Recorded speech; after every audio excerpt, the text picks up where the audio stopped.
just give it one moment while everyone enters from the waiting room.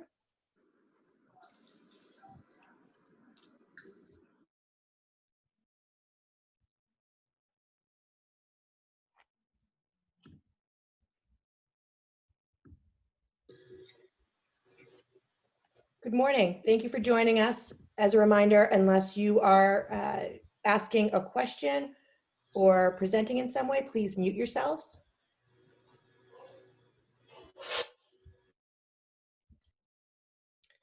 This is an informational hearing with an interdepartmental team, including the licensing board for the City of Boston, the Inspectional Services Department, the Boston Transportation Department, the Public Improvement Commission, the Office of Economic Development, the Department of Public Works, and the Mayor's Office of Neighborhood Services.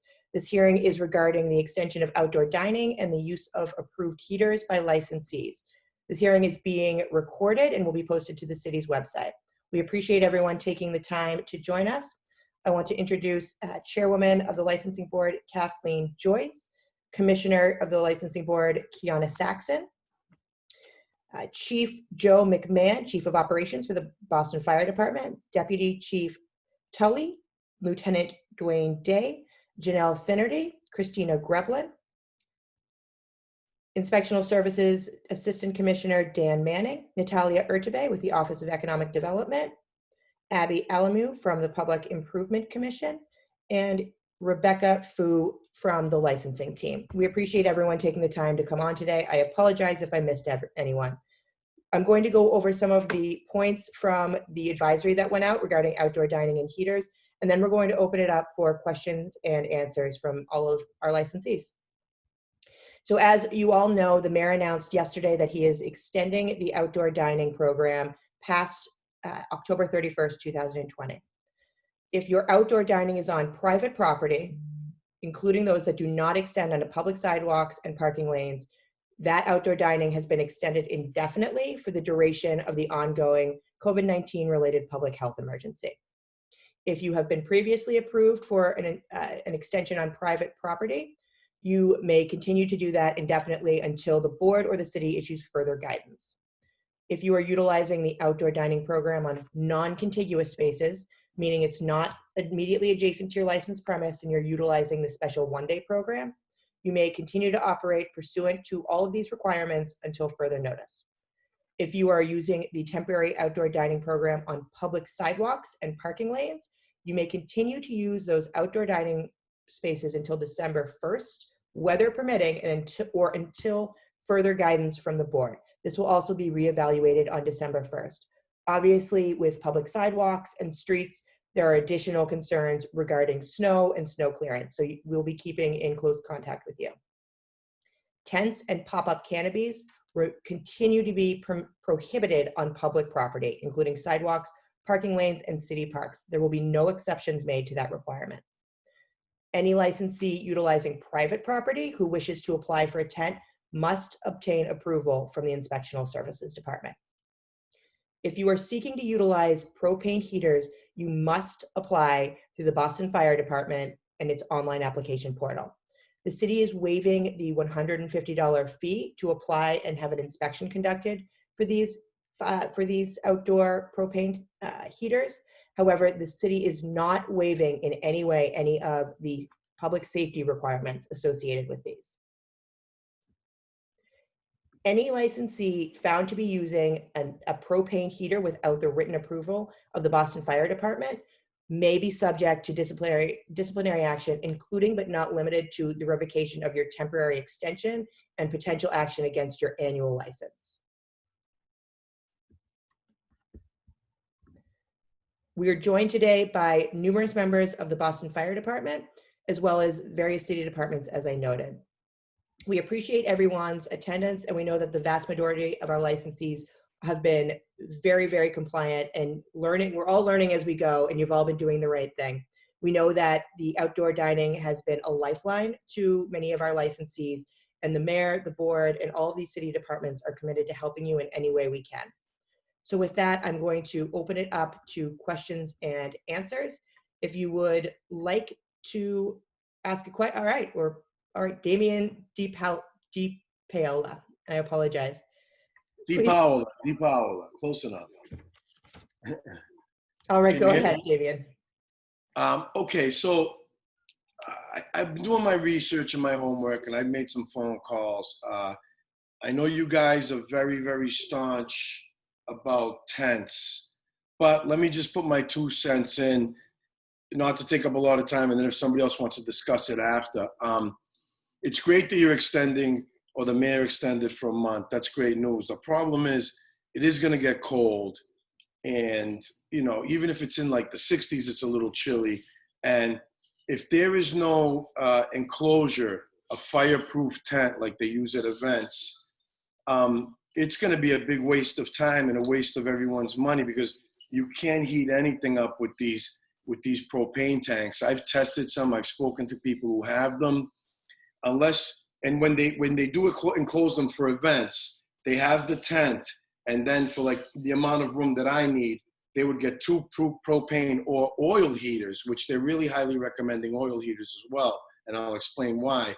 And what they do is, it would cut down your outdoor seating space, but you'd be able to put the propane or the oil heater outside of the fireproof tent, and they duct it into it, and it burns clean fuel, and it's safe, and they have all the specs and stuff like that. But this is going to be a difficult task if you guys really, really don't consider letting us have tents on the public park, because a lot of us are in public space, and it can be done safely. It can be done clean.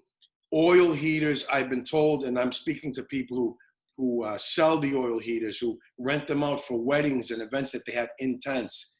They burn clean, and you don't have to store the oil. You don't have to store tanks like you would for propane. You call the companies, they would come in the 1 or 2 days a week, and they would take care of everyone in the morning and fill them with oil. Again, if anybody wants to have a further conversation in your department with me about this, but otherwise, I don't think a lot of us are able to utilize it. It's going to be a big expense. And one other thing, the online portal, God bless the fire department. They're already overworked as is. And I've brought this up a few weeks ago to my liaison and to a few of the reps, that to burden the fire department with all this work, and I'm glad that you guys helping to expedite it. The online portal, when I was on it with a fellow restaurant owner, not only did it not allow us to save the information after we had to create an account, but I logged off hoping it would save it. I had him stay on. I logged back on with my account, didn't save any of my information. He got bumped off. Then we both went on again, and we kept getting bumped off. What we did was we copied and pasted, and we printed them out, and we filled them out manually.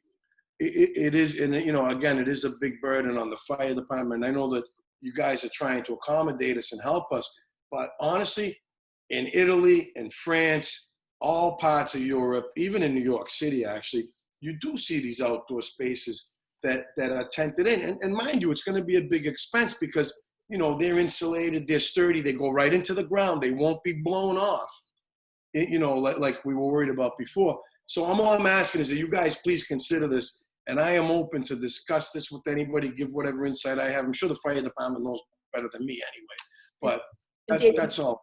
We greatly appreciate that, and we appreciate your comments, and I will turn it over to fire to discuss the portal. But at this time, tents cannot be permitted on public property.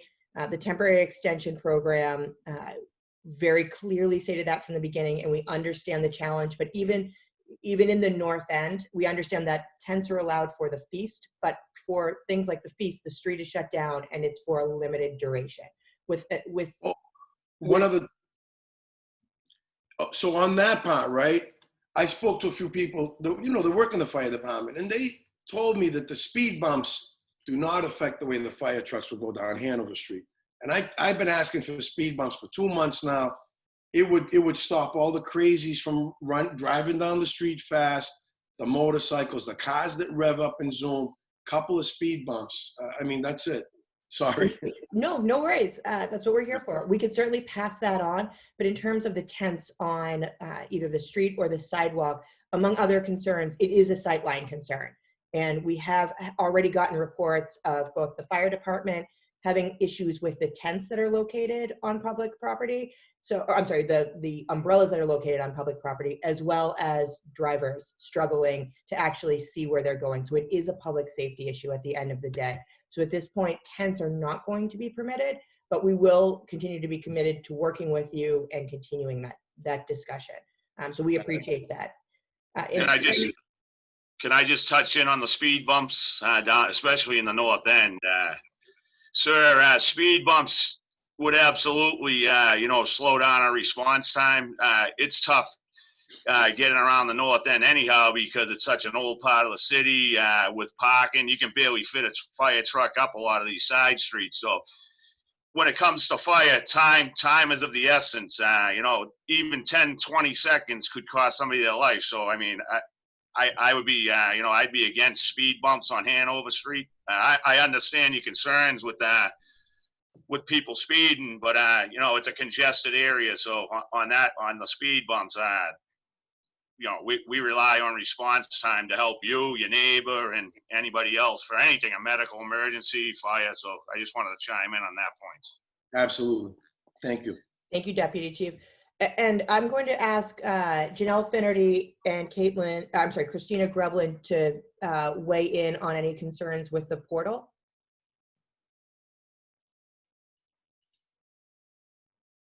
Or any advice you might have about ways for people to complete the application. So any of the portal issues, the Google Chrome is the preferred web browser. Yeah, the preferred web browser. Exactly. And then getting bumped off or logged out or information not being saved after you create your account, Do It at City Hall is who controls and fixes any of the issues with that portal. The right hand. And there's a feedback button On the top corner. The top corner, so you can hit feedback, explain what your issue is, and it goes directly to Do It so that they can address it, fix it, and that's the best way to have it resolved. Using a cell phone is probably not the best way to try to utilize that portal. And also the attachments are to be in a PDF file. So anyone that was having issues trying to attach anything, it needs to be a PDF, or not a Word document or a JPEG. Great. And Janelle, I'm sorry not to put you on the spot, but before we turn to more questions, could you just give a brief overview of the process, beginning with when they fill out the portal through the inspection and approval? Yep, actually, I'm going to have Christina do that because Christina is the head clerk in special hazards, and every one of these applications is assigned and goes directly to Christina. So she's the best person to answer that question. Great. So Christina, sorry to put you on the spot. So if you could just give Okay. an overview and then we'll turn to questions. So you need to create an online account with the Boston Fire Department portal. If you have one already with the ISD portal, you can use that login information on the BFD portal as well, but you need to log into our portal. Fire prevention. The fire prevention. Once you do that, the permit type that you need to apply for is called the temporary heat permit. Once you pick that, you would put in your business address, the business name, all of the prompts prompt you to do that. We ask that you attach documents in a PDF form. We need the site plan for where your temporary heaters are going to be, along with the fuel storage location on the site plan. Lieutenant Day is pretty flexible with what he'll accept. He said that he can do, Google Images, if you guys have that, regular site plans. And then along with that, we want the spec sheets for the fuel storage containers and for the temporary heaters. And once you do that and you hit submit, it comes to us and we do the intake on it. If we need more information, we'll send it back to you and you'll be notified by email that we need more information. And how will they be notified, Christina, that they're being scheduled for an inspection, and approximately how long is that process? So all our permits, we say 3 to 5 business days. Typically, we're trying to get these, done as fast as possible. The special hazards unit consists of 3 inspectors and a lieutenant, and they'll contact the restaurants directly and schedule the pre-inspection and then go out and do the walkthrough for that. Okay, great. So that's really helpful. I'm going to go through some of the questions that we've received in the chat, and then I'll open it back up to people who want to ask additional questions. Are we using the BFD permit for temporary heat? Yes, that is, as Christina just stated, that is the process. Will space heaters be allowed for patios on main roads and public parking spaces? If so, how many? Is there a maximum number of heaters? I know that it's based on the amount of space and the distance from the entrance and exit. Are there additional considerations?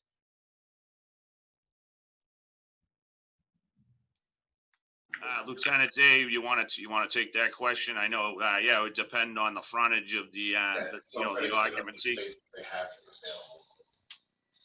That would be all predicated on the space that they have available. And we will go out and we'll do a pre-inspection before the permit. And we will definitely sit with the owner and let them know exactly what they can have and what is safe to have, what is safe to operate. Everything will be on a case-by-case basis. Thank you. Everything on a case-by-case basis. That is really helpful. And one thing I want to emphasize on behalf of everyone here from the city, at the end of the day, public safety is the utmost concern. It's paramount. Yes, it is. And obviously, And while we're on the topic, if it's out in front of a restaurant with, with a road, kind of infringing on the road, we'd also require a barrier that will protect the propane heater. So like the crowd control barriers that you see like at the marathon, they're kind of open gated and they link together. That wouldn't be adequate to protect the propane heater. So we might have to have a discussion on protective barriers also. So I just want to throw that out while we were discussing it. thank you. That's very helpful. There was a question, no tents are allowed on private property. Tents are allowed on private property, but they require permits from both the Inspectional Services Department and the Boston Fire Department. Correct. Yes. Can we connect plexiglass to jersey barriers to create a wind block? I don't know the answer to that, Nicholas, so we will get back to you. Can we use curtains to include one side of our tent to help better impact the heating for the guests under our tent using electric heaters? So this question is this is Charles Wright from Tuscan Kitchen. Charles, you're a known entity to everyone on this call.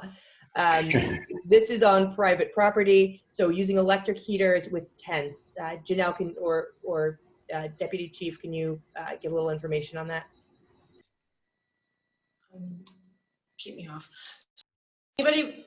Sorry. Go ahead, Janelle, you can take that one. Okay. So Tuscan Kitchen specifically already has their tent approved, and the material for the tent has a flame cert, so that's that. But any other sort of drapery or material that is going to be inside the tent, attached to the tent, needs to also be tested by the BFD chemist and receive a flame cert before it is used, which is usually a 2-week process. Okay, now Janelle, just a quick question. If that actual material is the same material as the tent that was already tested, would we still have to go through the testing again? If it's the same material, if it's the tent material and you're just putting the sides down, Yes. no, you don't. Okay. But now it becomes But now you're in an enclosed space, so the egress is what's going to be affected per the fire department. and everything come back out and it's right down. Yeah, so what the plan would be, it was just going to be one side. That one side would have an egress for the exit and entering of staff and guests. Just the way we were going to point the heaters, they would hit the corners and then hit up to the top of the tent. So there would be an egress. I could definitely send you a drawing or a plan of what it would look like prior to going ahead. Charlie, what do you mean the heaters are going to be they're going to be outside the tent and pointed in? Yeah, just the corner to corner, just the way the tent's set up and the way that we have the wind issue down here. If we had the sides up, the way the heat would be hitting would end up going up into the tent and recirculating back down. Charles, I would say like a question like this, maybe you should, reach out to us on a side note and tell us exactly what you're looking to do and let us do the research. We can't, we weren't prepared for this question, so to speak, but, we'll definitely find the answers for you. I completely understand, absolutely. If I could interject and piggyback on what Brian, Chief Tully was saying, once we drop the sides of the tent, it's now enclosed. If we add anything to that tent, or if we're changing anything within the tent that was already previously approved of, we now have to come back out and re-inspect that tent all over again. So that is something, Charles, this is Dwayne Day. How are you? Good, sir. How are you? Good. So what we'll do is we will come back out. We will specifically walk through that with you, and we will make sure that everything is. Did you make is a good and correction to a approved cert of. for yesterday for Bernard? Okay, Okay. Yeah, I'll email you privately and we'll get that set up. very good. And that too is an individual basis on anyone that is looking for this type of permit. But Okay, fantastic. I think that's an important note. And just to reiterate what Lieutenant Day said, if you have an approved tent, any changes to that approved tent are going to be subject to an inspection and must be approved by BFD. We cannot emphasize enough that public safety at the end of the day is of the utmost importance. And if you cannot do something safely, then we're not going to be able to permit it. And we're here to work with you. We're here to think creatively, but public safety is the most important piece here. Agree 100%. Thank you. Thank you. So moving back to the questions, is there a required distance that a heater must be from a table? Basically, it is 5 feet, what we have set up here for fire prevention for our special hazards unit. The manufacturer has a recommended suggestion for distance as well. When we go out, we take everything in consideration, and then we designate exactly what's going to be the appropriate distance, Nothing less than 3 feet. but no less than 3 feet. But no less than 3 feet. So it's between 3 and 5 feet. And when we go out, we make sure that the distances from exits, from the table, the style of the heater being used, the Jersey barriers, the sidewalk, whatever else they may have there, decorations. Because when you go out to a lot of these eateries now, they'll have plants and different kind of stands. They'll have service tables, all sorts of things. So it's, again, we have to go out, we have to do these walkthroughs. It's very important that we see exactly what and how things are set up. And that's when we can completely make our determinations. And we're always going to stay firm on 5 feet from a means of egress or openings to the building. That's always going to be. We are. Yes, we are. Yes, we are. Just to reiterate, it's always going to be 5 feet from the egress or the openings of the building, and at least at the very minimum 3 feet from a table. But again, everything's going to be on a case-by-case basis to ensure that whatever's being proposed can be done safely. It's also 5 feet from any entrance or exit from the patio. Great, that's very helpful. Kevin asks, I've been trying to get a propane service on the line for 3 weeks. Does anyone have a propane service company recommendation? But the city can't specifically recommend anyone, but Kevin, if you can email that question to licensingboard@boston.gov, we will work with you to give you some more examples. If I'm allowed, are we allowed to give a reference for a company? Sure, Charles. APG has been amazing. Jean is the woman you want to talk to, but they are in Everett and they've been fantastic. Great. So there you go. Not from the city, from Charlie from Tuscan Kitchen.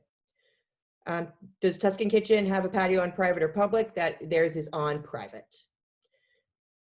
From David Doyle, if electric heaters are used on public space, is it acceptable to use heavy-duty waterproof tape to secure the power cord across the sidewalk?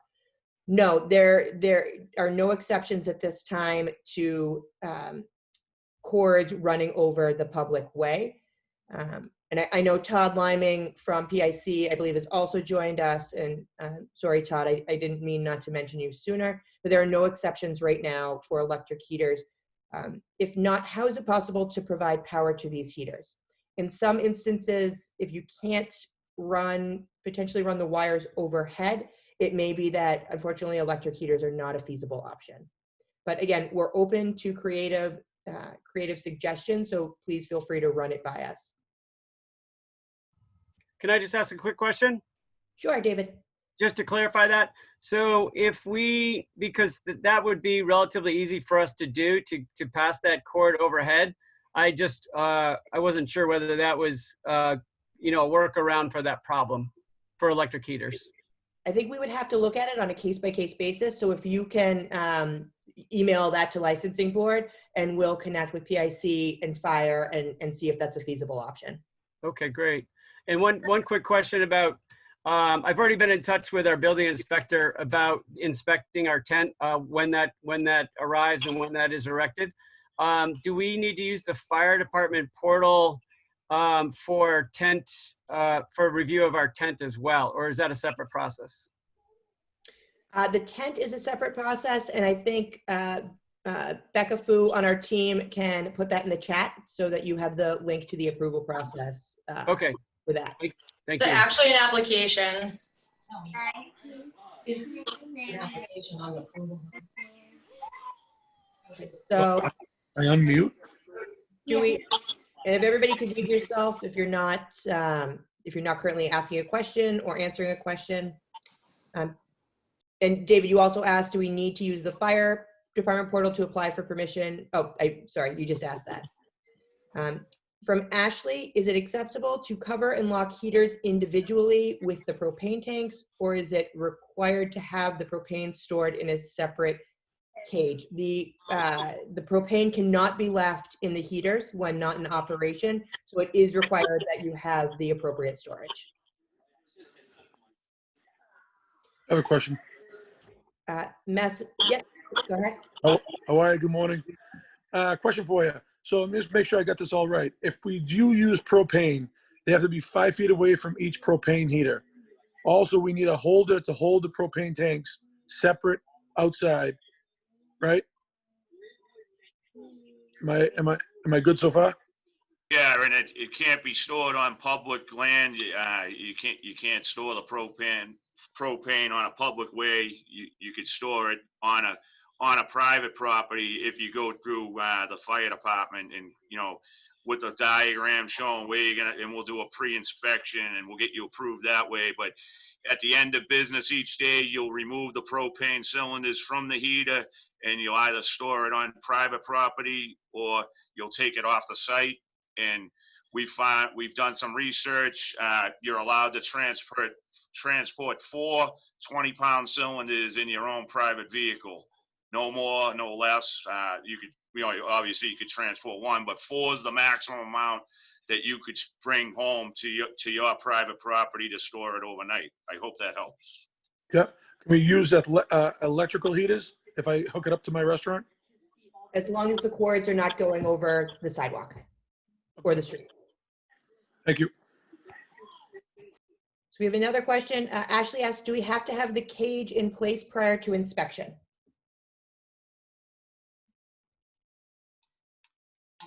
Janelle or Dwayne, why don't you handle that one? Dwayne. Absolutely. You must have the cage, Purchased. cabinet, locker, however you want to phrase it, in place before you get your permit. Many people have given us spec sheets on cages and cabinets and lockers, but they never ever went through the process of obtaining the locker and having them on place. They need to have it for their inspection. They need to have it there during our inspection for us to give them a permit. If they don't have it, they're not going to get their permit.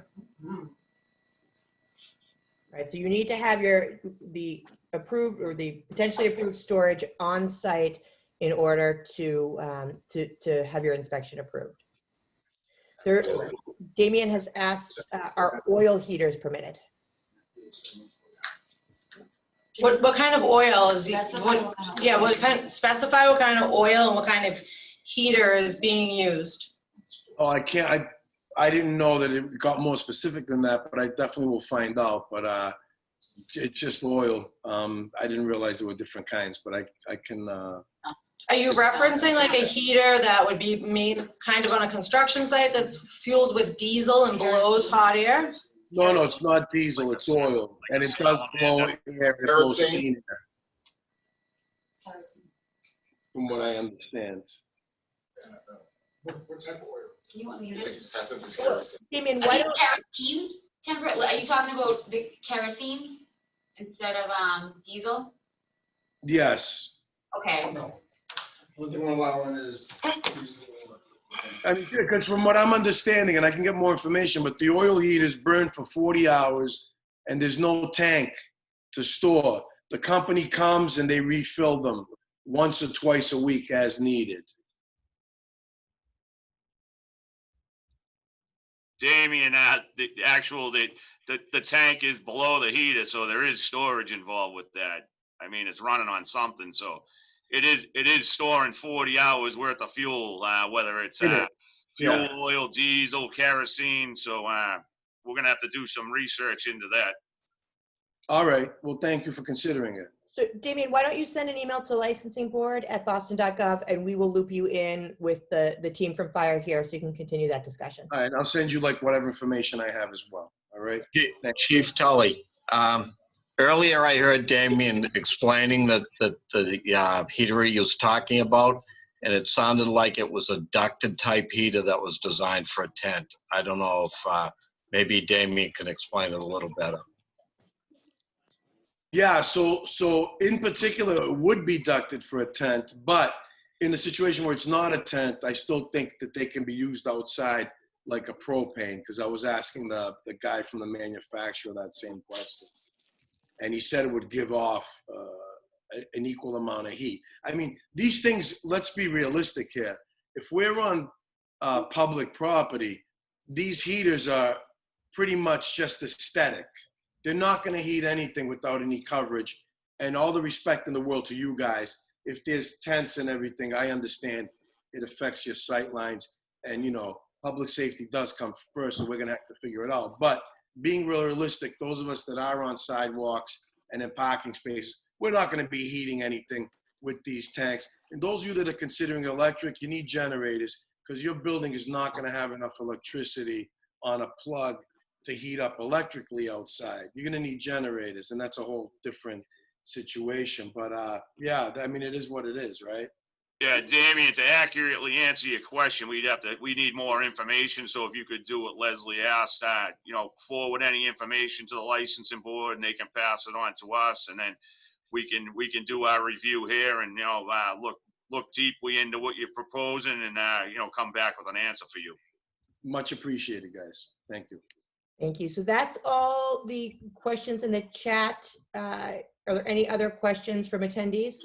I got a question. Go ahead. Massimo again from Aria. If Oh, we somehow made the, I'm sorry? I'm sorry. So you just cut out, Massimo. You're back now. If we enclose, oh, I'm sorry. If I connected like plexiglass to 3 corners of my barriers, almost like a three wall wind space, is that legal? I believe Nicholas asked that earlier, and we do not know the answer, so we will get back to you with that. Okay. If you could Thank you. email licensingboard@boston.gov, just to make sure we have your contact information, that would be great. Thank you. Right. Anyone else in attendance have any questions that were not raised in the chat or otherwise answered? All right. Well, we really appreciate everyone attending. We know this is kind of a complicated subject matter. I don't think the board knew that we would ever learn this much about propane heaters, and I'm sure you were all in the same boat. So feel free, any questions you have, you can reach out to the licensing board and we'll loop you in with Fire. We know that there are a lot of challenges, but we want to emphasize that we're here to work with you and to think about creative solutions to keep you guys moving forward. All right, thank you all, and thank you for everyone from the various departments who joined today. Thank you. Thank Thank you. you. Thanks, everybody. Thank you.